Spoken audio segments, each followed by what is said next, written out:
Welcome to another video on my channel. This is Cindy Michelle. Hi. We met through like a birthday dinner a few months ago, and her story was just so perfect for what I talk about on my channel that I like had to get your perspective on here. So I don't even know where to start, but I guess you can introduce yourself. I'm Cindy, and currently I'm in sales. I grew up in Jackson, Mississippi. I was actually born in Seoul, Korea, but I was adopted when I was a baby by an African-American family that was in the Army. And so shortly after my adoption, my parents didn't think they could have any other kids because my mom would have so many miscarriages. 3 years later, she ended up having my brother, but then my parents got a divorce. My adoptive parents, when I was 7, I feel like my glasses are fogging up. When I was 7, I feel like I got sweat coming from my we ended up moving back to Jackson, Mississippi, where my parents are from, but my adopted father, he stayed in Winston-Salem, so it was just myself, my brother, and my mom. So I'm definitely a Southern girl. Okay. I love the South. South. You got the twang a little bit from being here for so long. I'm Southern, I'm not country. Yeah, there's except for when it comes to food. Really? Yeah.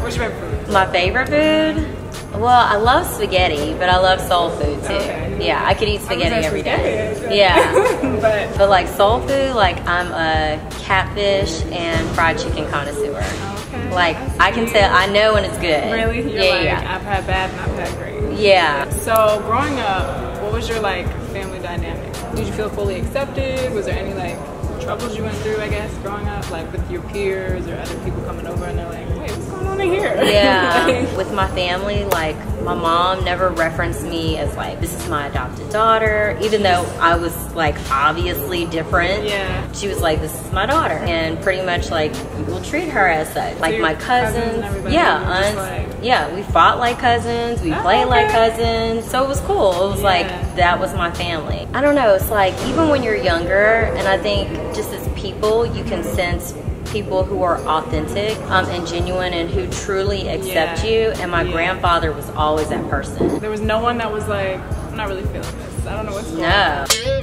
And it was almost like if they did, I don't think they really had a choice. Like I don't think my mom would have had us around them, but it's like the way that my mom is, I think it kind of carried over to who I am too. It's like you're just kind of oblivious to that and you almost don't care. And so it's like you don't really, my mom never made me. Well, this is my mom. Yeah. That's what I know. Yeah, like my mom never made me feel like my situation was different. And I was around other people, I never felt that like, I wonder what they're gonna think, you know, like are they, it was just like, no, this is my mom. But I know with me, when I'm with my brothers or anything, people are like, is that your boyfriend? Are you adopted? Like, no one understands what's going on. Yeah. Or with my cousins or something, they're both like, this white girl hanging out with all these black guys. You know, it's like, yeah. Like it was easier for people in Jackson because they knew, like my family, they knew me. I mean, and there were some people that didn't or fully, or like I would find out later, but it was like, I recognized that as just ignorance. One girl, she was white and we were best friends, and I started hanging out with more black females. So that kind of put a rift between us or whatever. And we were all cheerleaders, and then one day I was leaving practice and we were doing like crashing. And this one girl came up to me and she was like, so-and-so said that you were trying to act black. Oh, God. But like, I heard that all my life. yes, but she was my best friend. And you're like, and you know my family, you know my family dynamics. Like, how dare you say something like that? Yeah. Did you check her? Were you like, oh yeah. Yeah. Like growing up, my go-to, like I learned how to fight real fast. Like, yeah, let me just fight you, shut you up, and then keep it moving. Don't mess with everybody. Don't and it worked. Her life. No, you're right though. Like, I mean, I don't condone violence. And back in the day, we used to fight fair. So it wasn't like knives, guns. I had a mean windmill. Yeah, so don't come for me. I mean, it's bad to say. It was like afterwards, like they had more respect for me, and then they didn't mess with me anymore. But then as I got older, I had to learn that I couldn't resort to that because it had consequences. Sometimes I could be a little rough with my tongue. I hear you. I'm the same way. Yeah. Like I'm quick to defend. Yeah. Like, and I feel like when people come at you for those type of things, you're like, this is my family, you're violating. Yeah. Like, I care about my family. Yeah. So it made me quick with my tongue, like very witty. Like, oh, I can like. With the comeback, I'm like, what else you got? What else you got? Think you're this, yeah. As I've gotten older, like I don't really feel the need to just tell people when I meet them, Yeah. hey, I'm Cindy and my family's black. My Right. mama black.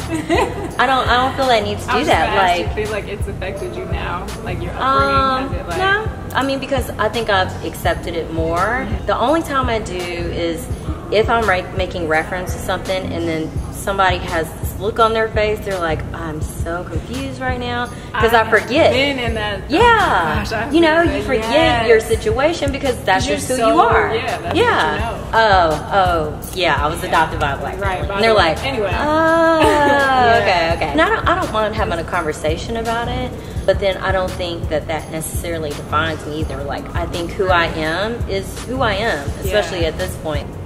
This That is is it. like so me. That's all I remember Yeah. talking about on my channel. It's like I'm Casey before I'm anything else. Yeah, Like, I don't know am. how to be anybody Yeah, like else. this is who I am. I'm not trying Yeah. to talk away or act Nah. away or do anything. Like, Yeah. this is all I know. I've even had somebody tell me before, like, I was talking about going to this Asian function. And, like, because I haven't had that much exposure to a lot of Yeah. Asians when I was living in Jackson. So then I was talking to one of my friends, and I was like, yeah, you know, like, their culture and da-da-da-da. I said it maybe twice or 3 times. And she was like, why do you keep saying that? And I was like, saying I don't know what? nothing about that. She was like, their culture, that's your culture. I was like, no, it's not. I was like, I don't know nothing about Asian Yeah, culture.